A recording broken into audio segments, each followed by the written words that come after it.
మనందరిలో ఒక silent belief ఉంటుంది. చాలామంది బయటకు చెప్పరు, కాని లోపల మాత్రం చాలా బలంగా నమ్ముతారు.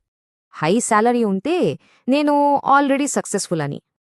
ఇది చాలా డేంజరస్ అయిన నమ్మకం. ఎందుకో తెలుసా? ఇది మనకి ఎదుగుతున్నామనే ఒక ఫీలింగ్ అయితే ఇస్తుంది, కానీ అసలైన ఎదుగుదలను అక్కడే ఆపేస్తుంది.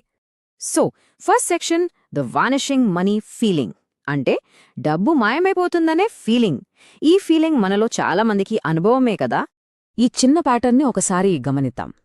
నెల మొదటి రోజు అకౌంట్లో శాలరీ క్రెడిట్ అవుతుంది. ఆ రోజు మనలో ఒక రకమైన ధైర్యం, ఒక కంట్రోల్ ఫీలింగ్ ఉంటుంది. నేను సేఫ్, నేను స్టేబుల్ అనిపిస్తుంది. కానీ సరిగ్గా 20 రోజుల తర్వాత అదే అకౌంట్, అదే మనిషి, కానీ ఆ ఫీలింగ్ పూర్తిగా మాయమైపోతుంది. ఎందుకు? దీనికి కారణం డబ్బులు మాయమయ్యాయని కాదు, క్లారిటీ మాయమైందని. మన దగ్గర ఇన్కమ్ ఉంది, కానీ దానికొక డైరెక్షన్ లేదు. సెక్షన్ 2, శాలరీ, వెల్త్ కాదు. ఇది చాలా చాలా ముఖ్యమైన విషయం.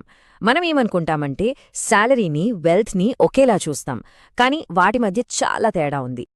అసలైన సమస్య ఇక్కడే ఉంది. మనం జీతాన్ని సంపద అనుకుంటాం, కానీ నిజానికి జీతం కేవలం ఒక ఫ్లో అంతే. ఒక నది ప్రవాహం లాంటిది, వస్తుంది, వెళ్ళిపోతుంది. కానీ వెల్త్, అదే సంపద అనేది ఒక సిస్టమ్.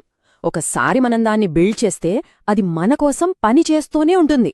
ఆ ఫ్లో అంటే శాలరీ వచ్చి వెళ్ళిపోయినా ఆ సిస్టమ్ మాత్రం అక్కడే ఉంటుంది. చాలామంది చేసే పొరపాటేంటంటే వాళ్ళు డబ్బుని మేనేజ్ చెయ్యాలని చూస్తారు, కానీ డబ్బుతో తమ ప్రవర్తనను మార్చుకోవాలి అని అనుకోరు. అందుకే వాళ్ల శాలరీ పెరిగినా సరే వాళ్ల ఫినాన్షియల్ అవుట్కమ్స్ మాత్రం మారవు. పైగా మన బ్రెయిన్ మనల్ని ఒక చిన్న ట్రిక్ చేస్తుంది. సరేలే, నెక్స్ట్ శాలరీ వచ్చాక ప్లాన్ చేద్దాం అని వాయిదా వేయిస్తూనే ఉంటుంది. కాని అసలు నిజమేంటంటే ఒక ప్లానింగ్ లేని శాలరీ అచ్చం రోడ్డు మీద వెళ్లే పాసింగ్ ట్రాఫిక్ లాంటిది.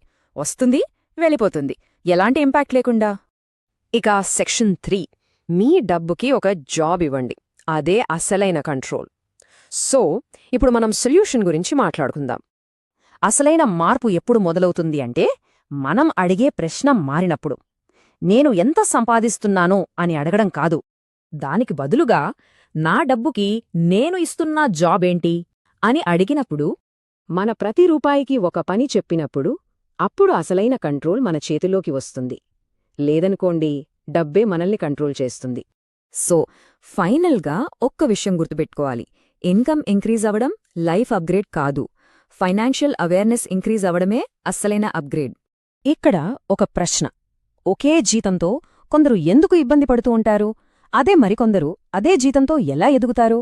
దీనికి సమాధానం వాళ్ల ఆలోచనా విధానంలో ఉన్న ఒకే ఒక్క చిన్న తేడాలో ఉంది.